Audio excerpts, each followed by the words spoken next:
Katulad ng tao, itong ating mga alagang baka is nangangailangan ng sapat at maraming tubig araw-araw para mapanatili yung kagandahan at kalusugan ng katawan nila. At ngayon nga po is pag-uusapan natin kung paano yung sistema namin sa pagpapainom dito sa aming mga alagang baka.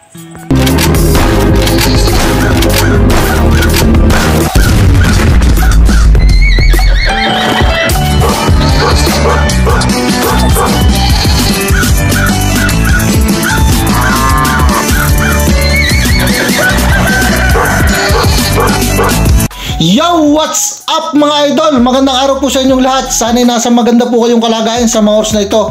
Ito nga mga idol, ngayong araw na ito is pag-uusapan po natin yung sistema at kung paano po namin pinapainom yung aming mga alagang baka kahit nasa bundok po kami nung mga alaga namin o wala kaming source ng tubig. Papakita ko po sa inyo kung paano yung ginagawa namin para lagi pa rin pong nakakainom ng maayos at hindi na kukulang sa tubig ang ating mga alagang baka. Isa po itong tubig sa napakahalaga sa ating mga alaga. Hindi lang po pagkain, pati itong painom ay mahalaga para sa ating mga alagang baka. Na dapat po nakakainom ang ating mga alagang baka ng 40 to 50 liters a day. Depende po sa laki ng ating mga alagang baka. At yan nga mga idol, dahil nga nasa bundok tayo, wala tayong source ng tubig dito, nagdasasahod lang po kami ng tubig ulan. May mga drum po kami dyan dito sa bundok, sa gitna ng kumpaya namin. At yan po yung pinapainom namin sa aming mga alagang baka. Isa po ito sa mga problema namin dati, kaya ang mga baka namin is hindi tumaba. Is dahil po yung sa painom ng ating mga alagang baka ay napakahirap. Ang ginagawa po namin dati is yung mga alaga ng baka sa tanghali, inilulusong pa po namin yan, dinadala po namin sa may batis po kasi dito sa bundok, pero napakalayo po dito mga idol. Halos 3 agbang pa po ang dadaanan bago makainom yung aming mga alagang baka. Pero ngayon mga idol, hindi na po namin problema yung pagpapainom sa aming mga alaga. Gawa nga po ng meron kaming mga drum dito na nandito sa bundok mismo, isinasahod namin sa ulan. At kita nyo na ang mga alaga ng baka, kahit tubig ulan lang po yung ininom nila, is napakalusog po nila at ang nalakas po nilang uminom ng tubig. Bali ganyan nga po, pag-ahon namin sa hapon o sa umaga, pinapainom namin po sila ng tubig. Tapos habang may kumpay po sila, meron pong isang timba ulit na nakababa dyan na iniinom po nila. Sabi nga mga idol, dapat yung pagkain ng ating baka is 22 hours meron po sila o 20 hours meron pong pagkain. At itong tubig po dapat 24 oras po na nakababad sa ating mga alagang baka. May mga baka po kasi na minsan hindi umiinom, pero pagka maganda po yung pagkain natin, tas nandyan lang po yung tubig naka-ready, iinom at iinom mga idol yung ating mga alagang baka. At saka nga pala mga idol, dito sa pagpapainom ng baka, hindi na po kami gumagamit ng asin o mga palyat o trigo para madami po yung mainom ng aming mga alagang baka. At baka maitanong yung mga idol is kung wala bang masamang epekto itong tubig ulan sa aming mga alaga. Wala mga idol. Medyo matagal na po namin itong ginagawa, halos mga 5 taon na rin na ganito po yung painom namin sa aming mga alaga. Wala po talagang pure na tubig, talagang tubig ulan lang po yung pinapainom namin sa kanila. Gawa nga po ng napakalayo namin sa source ng tubig. Talagang bundok po kasi yung nasa bundok po talaga yung aming mga alaga. Kaya kumbaga iigib po tayo araw-araw ng painom sa kanila is napakahirap. Yan po yung isa sa mga naging problema po namin dati, kaya hindi po kami makapagpataba ng baka at sobra po yung nagiging pagod namin na magkakapatid, na pag iniigib pa po namin yung painom ng aming mga alagang baka araw-araw. Minsan po dinadala po namin dun sa batis o dun sa ilog yung aming mga alagang baka, na ang nangyayari, halos pagdating ng baka doon, hindi rin nakakainom sa sobrang stress kasi minsan pag inaarya namin, minsan ayaw, ginagaruti namin. noong mga time na una-una pa, tapos marami nagpapainom ng baka, minsan nagsusuwagan, nagkakasalubungan sa daan, nangyayari na nasusugatan, nasasaktan ng ating mga alaga. Kaya ganito nga mga idol yung ginawa namin, halos bawat 3 pulutong puto na may mga drum po tayo dito sa gitna ng kumpanya natin. Ito yung mga dampa natin dati na nasilungan natin nung mga time na may mga sagingan pa tayo dito, palayan. Is ginawa nga po natin ganan, may sahod na drum. Bali ang mga drum po natin ngayon dito is nasa total 50 pieces na po na plastic drum. Napakatibay naman po niyan. At kung makita ninyo mga idol, kahit po magtag-araw, hindi po nagkakapos o hindi po kami kinakapos o kinukulang sa painom sa aming mga alagang baka. Dahil po pag halimbawa umulan, malalagyan po ulit yung mga drum. Bukod po dyan sa mga drum na yan, meron po kaming halos mahigit 100 mga galon, yung galon po ng mineral. Yan po, pag mga puno na po yung mga drum, nilalagyan din po namin yung mga tubig, yung mga galon ng Wilkins na yan, mga puno yan. At about po dun sa halimbawa, baka matanong nyo po na kung malinis ba yung tubig. Napakalinis yan mga idol, kasi may salaan po yan na damit dun sa pinaka ng drum. Isang hose lang po yan, sa ilalim nakakonect na po lahat yung mga tubo. At yung mga drum po natin is nakasealed, wala pong makakapasok na insekto. Kahit po yung mga galon ng tubig, may mga takip po yan, pinapanatili po namin malinis. Kaya, kumbaga, kahit tubig ulan po, talagang salang-sala namin at hindi po, kumbaga, hindi napapasok ng mga palaka, yung mga drum o yung mga tubig na makakasama sa ating mga alagang baka. Malinis po yan. Kaya safe na safe po yung ating mga alagang baka. At ito po yung isang problema na namin na solusyonan po namin. Dahil itong tubig mga idol is napakahalaga sa ating mga alagang baka. Mahalaga po ito para makaihi yung ating baka ng ayos at mailabas lahat ng dumi sa katawan. Tapos siyempre nakakatulong din mga idol kung halimbawa ang ating baka is may maayos na naiinom na tubig. Nakakatulong yun mga idol para mag-produce sila ng laway, mag-tune ng maayos. Yung mga kinakain nila is talagang matransform sa nutrients talaga at gumanda yung mga katawan nila. Yan, ganyan lang mga idol. Sa gitna ng kumpanya natin mismo, meron tayong mga drum na nakasahod lang po dyan. At napakalaking aluan sa amin mga idol simula nung ginawa namin yan. Kano nga mga idol, ipinupus ko sa inyo o lagi kong sinasabi o pinapakita yung paraan ng pagbabaka namin na napakatipid. Kahit asin mga idol o mga palya at mga ipa, hindi kami gumagamit sa aming mga alagang baka o kahit siyang molasses, hindi rin kami gumagamit. Yan, tubig ulan lang po. At siyempre yung pakain natin number 1, yung ipil-ipil mga idol, napakaganda para sa ating mga alagang baka. Tapos yun nga mga idol, siyempre tubig ulan lang yan mga idol. Ito naman is kumbaga sistema namin. Pero kung halimbawa kayo po, meron po kayong source ng tubig para sa inyong mga alagang baka na malinis, yung mas maganda po yun. Parang sa akin lang po, pinapakita ko lang po talaga yung sistema namin kasi nga po wala kaming source ng tubig sa malapit, nasa bundok kami, yung mga alaga namin baka, kaya ganito po yung ginagawa namin. At ulitin ko mga idol, kahit tubig ulan lang po yung ininom ng ating mga alagang baka, is wala pong, kumbaga hindi sila nagkakasakit, wala pong masama. At yung mga idol, kung halimbawa gusto nyo pong gayahin yung gantong sistema na tubig ulan, kung halimbawa wala rin po kayong source ng tubig na malapit at mag-iipon kayo ng mga gantong tubig din, ang gagamitin yung mga idol na drum is yung plastic. Kasi po yung drum na bakal is maaari pong kalawangin, lalo tubig ulan. Baka kalawangin po, makakasama po yun sa ating mga alagang baka, maaring matitano o maging dahilan ng bloated. Kasi ang kalawang po, masama po yan sa ating makakasama po yan sa ating alagang baka. At yan nga mga idol, yung iba nating mga drum, andyan lang sa gitna na kumpanya natin. Kaya napakabilis lang mga idol ng pagpapainom namin sa kanila. Wala po tayong problema dun sa pagpapainom sa kanila kasi nga po meron tayong maraming drum na nakasaho dito. At makikita nyo naman mga idol, yung mga katawan ng ating mga baka, kahit tubig ulan lang po yung painom natin is napakaganda naman po. Kumbaga kahit tubig ulan po yan, na maintain po namin na tuwing umaga at tuwing hapon, kada bigay namin ng kumpay, may nakababad lang pong tubig dyan, nakakainom sila ng maayos. Nakukuha po nila yung tubig na kailangan nila talaga para sa katawan nila. At yun lang po talaga ang mahalaga.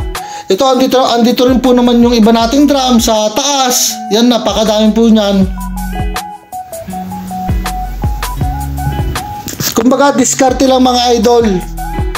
Kumbaga, meron na tayong sipag.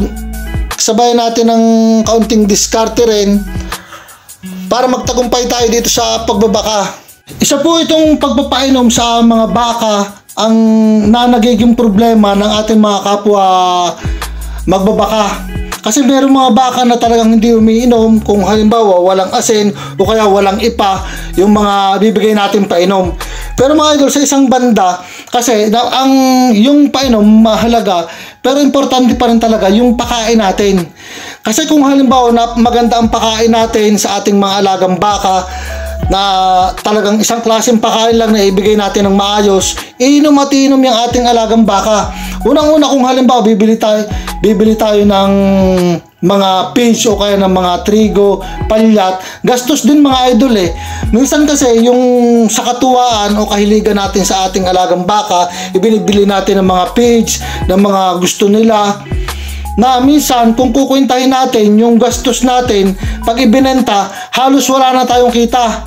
At yung mga idol, yung iniiwasan namin dito sa aming pag-aalaga ng baka, o ini-inspired ko kayo na kaya naman nating magpataba ng baka, magpaganda ng katawan o kumita ng mas malaki nang wala tayong masyadong gastos o malaking puhunan.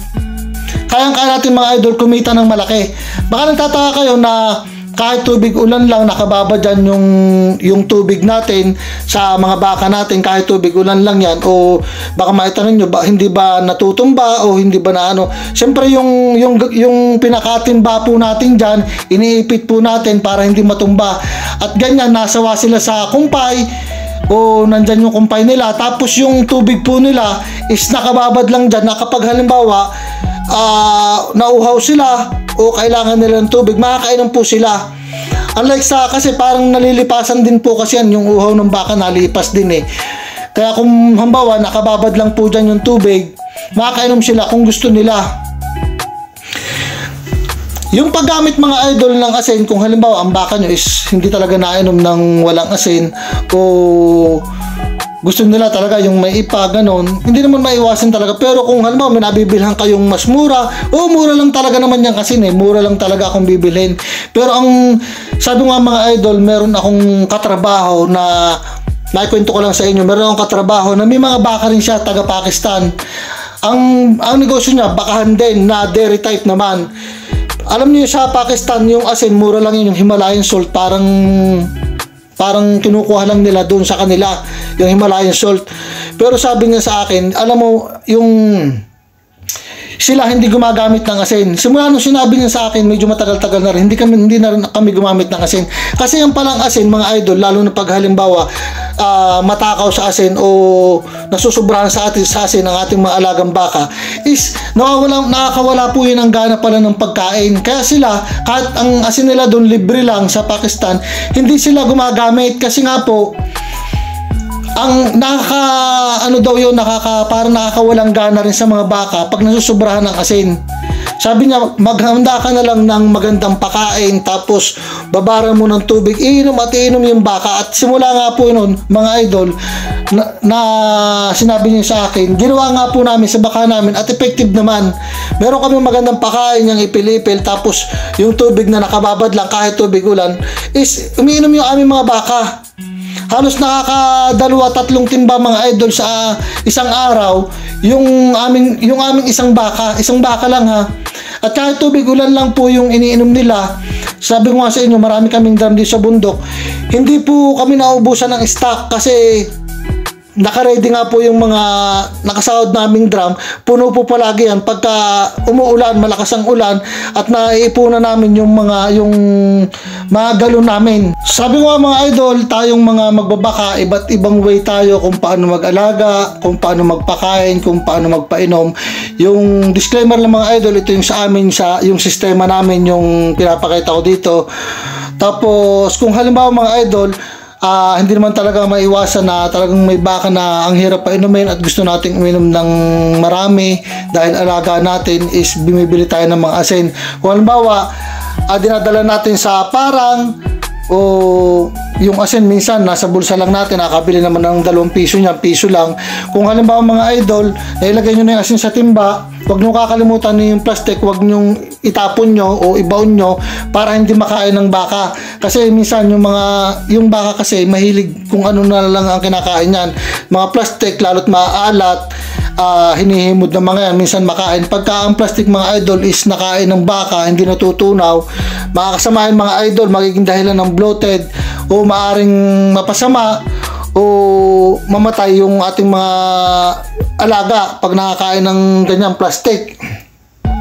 Tandaan lang mga idol, kasi nga wala nga kaming ginagamit na concentrate o feeds, kaya wala kaming worry kahit lumaki ang kahit lumaki yung mga baka namin, kahit yung mga inahin namin is kumbaga tumaba, wala kaming gagawing adjustment sa pagpapakain kasi nga ang pakain natin is natural lang, yung painom natin nandyan lang.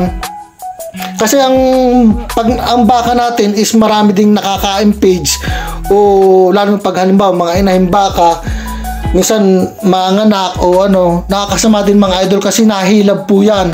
Kaya minsan kung halimbawa gumagamit kayo ng mga palyat, huwag niyo bibigay ng diretsuhan. Ang maganda dyan, ibabad nyo muna ng kahit magdamag sa tubig kasi mga idol nahilab yan. Dahil ang inahing baka mga idol o mga baka natin na nagpipage, minsan nakasama po yung sobrang mga palyat. At yun yung wala tayong worry kasi nga po organic o kumpay lang talaga at tubig ulan yung ibinibigay natin sa mga alagang baka. Yan mga idol, makikita nyo yung mga baka natin, ang gaganda ng katawan kahit tubig ulan lang yung iniinom nila. At siguro marami sa inyo makaka-relate, lalo na yung ibang nagbabaka dyan na malayo rin sa source ng tubig. Ganito na lang mga idol ang gawin nyo, gumawa kayo ng isang maliit na dampa o kaya ng kahit mga 3 yero lang. Pag malakas naman ang ulan, ang bilis makaipon ng tubig. Tapos bumili kayo ng mga drum o mga drum na hindi ginagamit sa bahay nyo, yung plastic drum, isahod nyo. Ganito yung gawin nyo, napakaganda. Hindi nyo na problema ang painom sa baka. Kahit tubig ulan yan mga idol, walang problema. At kita nyo naman sa aming mga alagang baka, kahit mga idol sa ibang bansa dyan, sa mga parting Australia na hindi naman din malimit ang tubig dyan. Kumbaga yung mga farm na malalaki, nasa parang na malayo sa source ng tubig, ang ginagawa nila, nag-iipon lang din sila o gumagawa sila ng malaking dam na kapag halimbawa bumuhos ang ulan, pinapump nila, iniipon yung tubig ulan para pandilig dun sa mga pananim nila, painom nila sa mga alagaan nilang baka. Pero makikita nyo yung mga baka nila, ang tataba rin. Kaya kung halimbawa iisipin nyo na itong ulan is yung tubig ulan is makakasama sa mga alagaan yung baka, hindi mga idol, at subok na po namin. Yun nga lang mga idol, sabi nga sa inyo, kung gagamit kayo ng drum is gamamit yung plastic drum po ang gamitin nyo, wag yung drum na bakal kasi yung kalawang mga idol makakasama sa ating mga alagang baka. At yung mga idol, meron kayo naman na source ng malapit ng tubig, mas maganda yung na malinis. Ang gawin nyo lang, 24 hours na nakababad yung tubig. Inom at inom yan mga idol. Lalo sa katulad namin dito na alpas yung mga bisiro. Ang baka kasi minsan may gaya-gaya din yan. Gaya-gaya din sila. Kaya yung malakas uminom, gagayahin ng mga hindi, ng mahinang uminom. Kaya pag ang tubig natin is nakababad lang dyan, imposible mga idol na hindi iinom ang ating mga alagang baka. At isa pang tips ko sa inyo mga idol, kung halimbawa gumagamit kayo ng mga palyat o kaya ng mga page, dapat mga idol hindi mabubukasan o madadaluhang araw, magpapalit kayo. Minsan kasi nanghihinayang tayo dun sa binibili natin, pero hindi kasi inumin nyo ng baka, lalo lang kayong malalakahan ng gastos, o lalo lang hindi gaganda yung katawan ng inyong mga baka pag hindi nyo pinalitan yan. Kasi yung page mga idol, nangangamoy yan pag halimbawa 2 araw o nabukasan na natimpla. Kahit yung mga asin mga idol, paltan nyo. Importante sa ating mga alagang baka, nakakainom lagi ng malinis na tubig. At kasi ang ating mga baka mga idol, may mga ugalian na maarte rin, na pag halimbawa may naamoy sila dun sa tubig o may kakaibang hindi na po nila iinumin. Ganyan po yung mga isang ugali ng mga baka. Kaya minsan kung magtataka kayo na bakit binigyan nyo na ng ipa ng page, hindi pa rin nainom, minsan kasi may amoy na hindi maganda. At i-check nyo yun mga idol. At take note lang mga idol, yung pagganda at pagtaba ng katawan ng ating mga alagang baka is gawa pa rin po nung pakain na ibinibigay natin sa kanila araw-araw. Kumbaga yung tubig mahalaga, pero isa po sa mahalaga itong pakain talaga. At katulad nga po namin, pwede nyo pong gayahin yung pakain namin, itong ipil-ipil, talagang napaganda po. Marami po nagsasabi na ang baka o kambing pag nasubrahan sa ipil-ipil is masama, pero kami mga idol, unlimited itong ipil-ipil, wala pong problema. Napaganda po sa aming mga alagang baka. At isa pa mga idol, kung halimbawa nagbabaka tayo, iwasan po natin yung malaking gastos.